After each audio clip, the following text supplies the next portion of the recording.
This is a video lesson from the Merge magazine, um, and I'm going to give you some pointers on how to conduct a successful interview to do a feature story in the Merge magazine. Um, you may think, well, I can't do that. I've never done it before. I never did it either until I started doing it. So let's start spreading our wings and flying a little bit, shall we? And let's start trying to do things that are a little outside of our comfort zone and give it a little practice and see if it works for you. You might be surprised. You might find out that you're a pretty good feature writer. All right, here we go.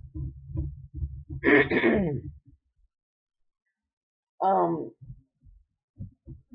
Writing a story about overcoming people that overcome and people that are able to do fascinating and overcoming things is what Emerge magazine was based on. It's the reason I started it. I got tired of other magazines telling me that they weren't going to publish my stories. And I thought they were. I thought they were fabulous. I couldn't understand. What is your problem? Telling me you don't think this woman's a hero because she did things that she did. And what is your problem? What do you mean you don't think this is fascinating and you don't think people would be interested in this? And well, I just got tired of it. And then one day I was complaining to an editor, a friend of mine from um, Family Health magazine, and she told me, why don't you just start your own magazine? If you want, if you feel that strongly and that passionate about what you're doing, then why don't you start your own magazine? So I did. And that's how I Merged magazine was born. Because I wanted to be able to tell people stories. And so there you go. Knowing what a person has done is one thing. Telling the story of what they've done is quite different. Um, it's like the difference between watching a video um, and reading a magazine article. Now, if you watch the morning news or the morning Today shows, the talk shows, and then you see a story about somebody, it's a whole lot different than sitting down and reading the story from a magazine. The video allows you to see things visually. The magazine article, it will give you pictures, and pictures are very important in the story. But the difference between a video account and a written account is in the writer. The writer of the story in the magazine or the newspaper has to give you the picture of what's going on. And the only way they can do that is to paint that picture with words and descriptive detail. How do you do that? How do you do that? I mean, really and truly, how do you bring a person or a situation or a story to life? As usual, you're going to have the facts. You got to know what's going on, and you got to know the truth, and you got to print the truth. You have to get the facts. So this is how you might do that. I have 5 points. I don't know why, but 5 points are usually about where I go. And we're going to put this down on, in a file and tag it to this video and also put it on the iMerge staff page here in Facebook. so that you can go there and download a copy of it whenever you want.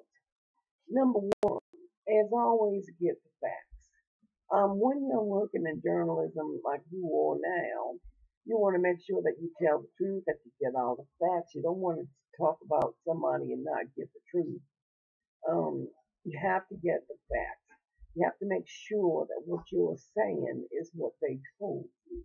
It may not be the truth, but that's not your fault. You're only going by what they tell you. So you have to gather your information in precise, detailed manner. You go to the source and talk to the person you're writing about. And you don't just stop there. If you want to complete an accurate story, you go to their family, you go to their friends. Why? I'll tell you why. Because sometimes the subject of the story is a little maybe humble, and doesn't want to tell a lot of the stuff that they've done. Um, Sometimes they just don't see themselves the way other people see them.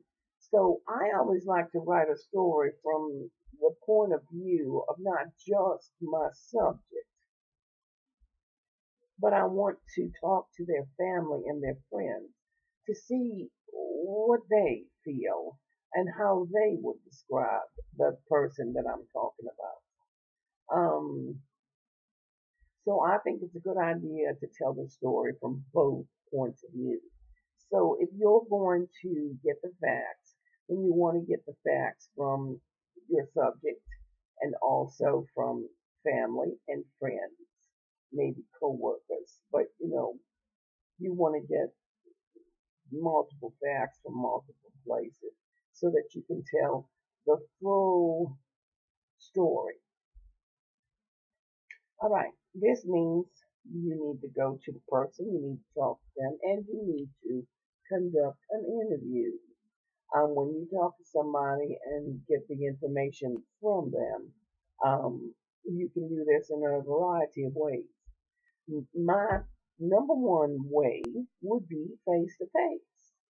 If I had someone that I wanted to interview who was here in Ohio, I would make an appointment and ask them to meet me at a restaurant, or to meet me at the park, or to meet me come over here and have some mint juleps on my desk in the afternoon or something. I would want to sit down and face them so that I could talk to them face to face. That's my number one choice. Because we have an e-magazine, we don't always get to do that. Now, another reason we don't do it is because we don't have the money to send people to go and do it. Because we're a free magazine, we don't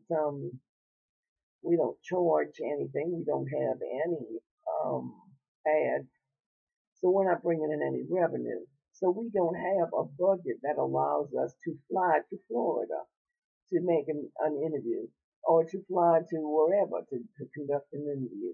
So we have to rely on um, modern conveniences, and one of those is there's many. There's many. So face to face is the number one way to conduct an interview. If it's at all possible, that's the best way. When you do a face to face, a lot of people might want to jot down things. You can do that, but quite honestly, I would not do an interview without a tape recorder, and I will tell you why. A digital recorder, tape recorder, however you want to do it, and I'm gonna tell you why right now. And the reason is because people change their minds. They change the facts as it goes along. They change their story. So if your only account of the interview is what you have in your notebook, they're going to tell you that's not what I said. You wrote it down wrong. You didn't hear me right. That's not what I said. So if you've got a tape recorder of them talking, then you can say, well, let me back it up and then give them the opportunity to hear themselves talking on the tape recorder. That's to protect you, to protect the magazine. Um, That's the best way to do it in a face-to-face or a telephone interview. Make sure you have a recording going. There are apps on the phones nowadays, your cell phone. You can get a recorded conversation app and you have it running before you even start the conversation. I normally ask permission. I tell people I'm turning my recorder on. Do I have your permission to record this conversation? And I usually say that while the recorder's on. So I ask permission to record the conversation. Then I put my recorder on and I say, and I do have your permission to record this conversation, so that I have them giving me permission on the recording, you understand? So that protects you as well, because then they turn around sometimes and say, what? You recorded me? Oh my God, I didn't give you permission. And that way you got them giving you permission to record the conversation on the recording. Um, Face-to-face interviews are the best because you can judge reaction, you can judge emotional essence of a person, you can also judge their reaction and intent. The face-to-face is not always possible. In my case, I would do a Skype interview, at which point you can record the interview on Skype. There's a program that lets you record things on Skype, or you can record it on an audio. But I would always record an interview. I would not, I would not go by what my pen and pad says. I would make sure that I had a recording of what was going on with the interview. Now, if you're going to do a Skype interview, that's face to face. You're looking right into the person's face, and you can do the same thing that you normally would do in a face-to-face, one-on-one. But some people do not like doing Skype. They do not like doing Google Hangout, and they will refuse. So then what? How do you do your interview? Well, there's a couple of ways. Number one, you can do a chat interview where you type and ask questions, and then it's one-on-one. They're typing back, they're answering the questions right away, and that's another good way to do it. You can do it with Facebook chat, you can do it with Yahoo chat, one of the chat engines. Um, but if I have found that if I give a subject a choice, they are going to want to do an email interview, because the email interview gives them a chance to think about what they're going to say. They don't have to worry about being put on the spot. Um, and, they can take their time answering the question. So that would be the alternatives to having a face-to-face, the in-person, face-to-face Skype, ear to ear on a telephone. And if none of those work, then ask them if they will let you do a chat with them on a chat engine like Yahoo or Facebook or whatever. And if that doesn't work, then ask them if they would like to do it via email. Email will work, because you have to come up with your questions, and this is what I tell them. Okay, well, this is what I'll do. I will send you a group of questions for you to answer. I would like to have the answer within 3 days, within 48 hours, within a week, whatever. But I normally like to get my answers in 3 days, because I don't want to give them too much time to think about what they got to say. I want them to answer me so that I can get to working on my article. And two, we do things quickly at Emerge. We start working on our stories at the beginning of the month usually, and we've only got 2 weeks to get them done before our deadline. So I normally want people to get back to me quickly. So I ask them to get back to me within 3 days with the answers if they possibly can. So that completes the interview when you get your answers back. But right in the questions is going to be the next step, which is step number 3. What kind of questions do you ask? Well, quite honestly, I'm a nosy woman and I'm a blabbermouth, so I'm not afraid to ask people questions. I want to know everything. I want to know what's going on. I want to know it all. I have an inquisitive mind, but truth be told, you should ask questions that give you the answers that will build your story. If you're not a blabbermouth or an inquisitive mind like me, you might want to try resorting to the 5 whys, excuse me, or the 5 W's. And they are who, what, when, where, why. And if you wanna, you can throw in an H. How? Who are you? Who helped you? Who was your doctor? Who was your teacher? Who? You think of all the who's that you want to know about.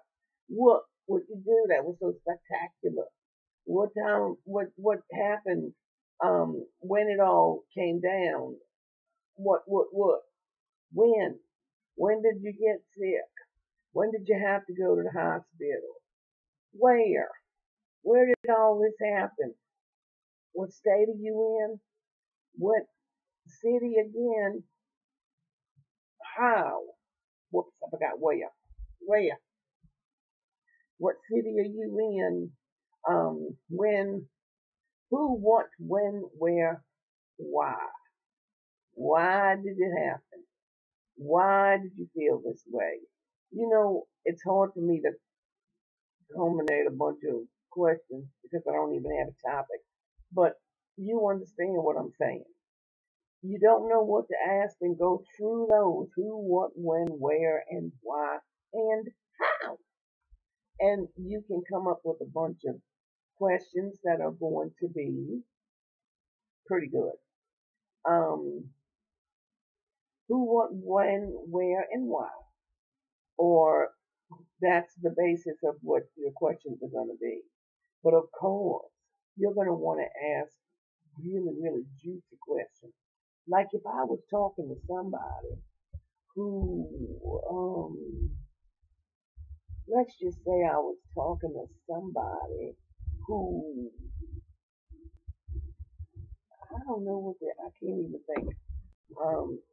I was talking to somebody that wrote a book on low carb foods. The who would be, well, who are you? And what gives you the right to write a book about low carb food? And why low carb food? Why not low fat? Why not low sugar? Why low carbohydrates? What is it? You got a problem with carbohydrates? What about apples, oranges? You don't like them? They got lots of carbohydrates in them. How come you don't? I mean, I would start asking questions, just in general to find out what's going on in this person so that I could have a basis or a baseline to go by. I'm just a nosy old woman. That's what my problem is. Okay, now here comes step number 4. What do you do with the answers? I'll tell you what you do with the answers. You put them into the fabulous article that I told you about in the last lesson. You take it back to how to write a successful story, and you build your story by getting to know your topic. You get to know your subject. You get to know them and their story, and you study it, and you dwell on it, and you think about it, and you ponder it until you got that in your head that you know everything that you need to know about the person you're writing on. Then, when you got it all in your head and you know it well, then you can come up with your appetizer, which is the beginning of your story, which is the hook that grabs the reader and makes the reader want to read more. Then you begin to build your story. You have to create an order of events. Um, Sometimes when you're asking questions, you're going to be here, there, and everywhere. This is going to be in 1982. This is going to be in 1996. This is going to be in 2012. You're asking all these questions, and they are answered in the way that you ask them. But when you build your article, remember you have to start from the beginning and through to the end. So make sure that you take your facts and put them together in an order that will make sense to the reader. Once you do that, line by line, paragraph by paragraph, incident by incident, then once you have written your story, you need to bring it to a close. And when you do, you're done. Now, should you let the subject read your article prior to submission? I don't think so. I used to do that and I won't do it anymore. And I'll tell you why. Um, the only reason I did it was because I wanted the reader to fact check it to make sure that I got it right and I didn't get anything wrong. But here's what was happening. I was asking for fact checks, make sure I got it right. I was not asking for their approval, but they weren't always giving their approval. And I'll give you one particular incident, but I'm telling you this has happened to me a couple of times. Um, where I was writing a story on a person, and let's call her let's call her Zoe. Um, and Zoe was gave me an email full of information. I took the email full of information and I turned it into an article. Some of the stuff she said was contrary. It didn't all go together. But I put the article together anyway, and I had questions. So I began to question her about what she was telling me. And she said, I want people to think. I want people to get. I want people to understand. And she kept talking about what she wanted to portray. And then finally, when I gave her the article to read, oh, she was very upset because I was making her look bad by some of the facts that she had given me. And I told her, I said, well, I was having trouble with these facts because they don't all come together. And she was telling me things about, I don't want to talk too much about it because I don't want you to know who I'm talking about. But she was talking about doing things that were illegal and doing things that were really detrimental to her health.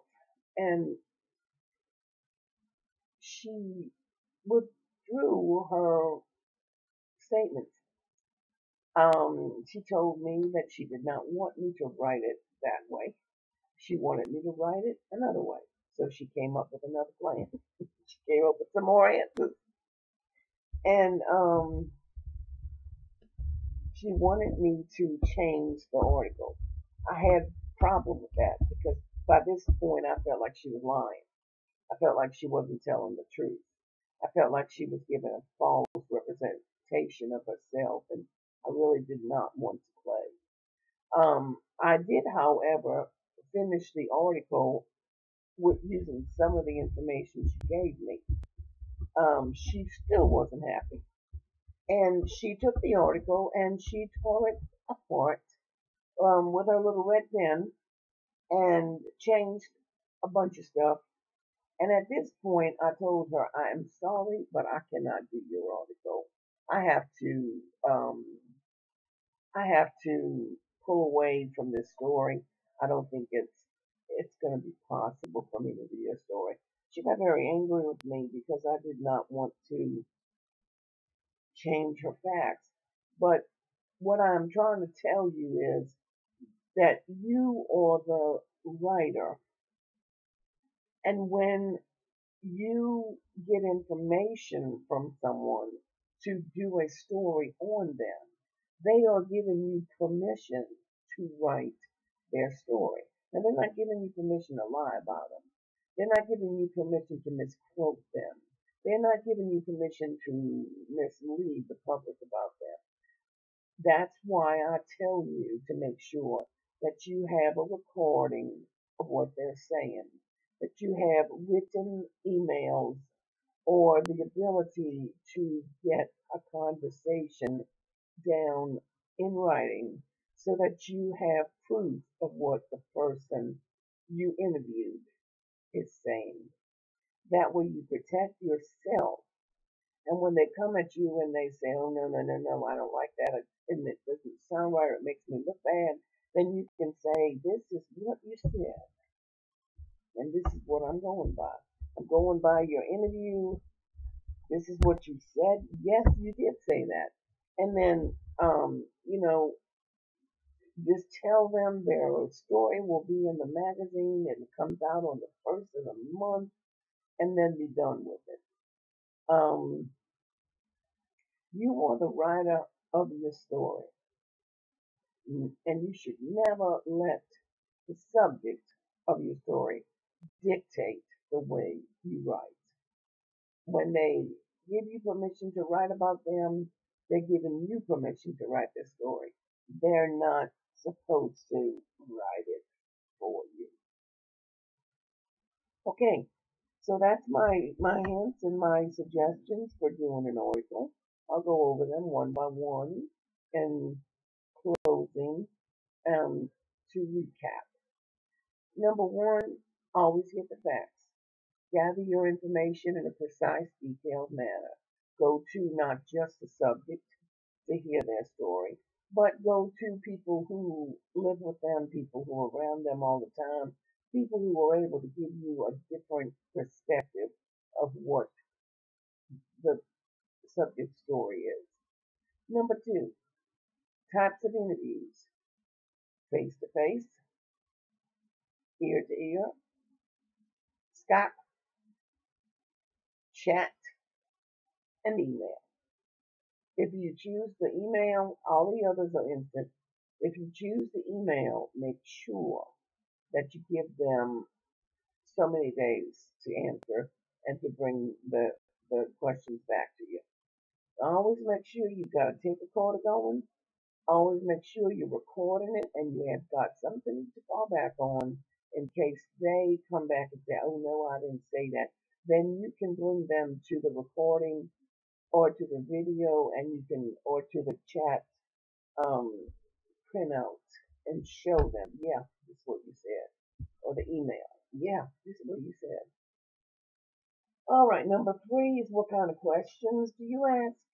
You ask who, what, when, where, why, and how.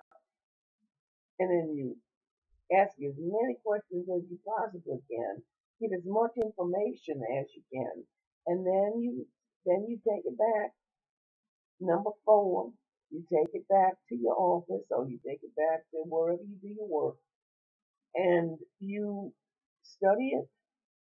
Then you make a order of events that will lay out your story, line by line, paragraph by paragraph, incident by incident.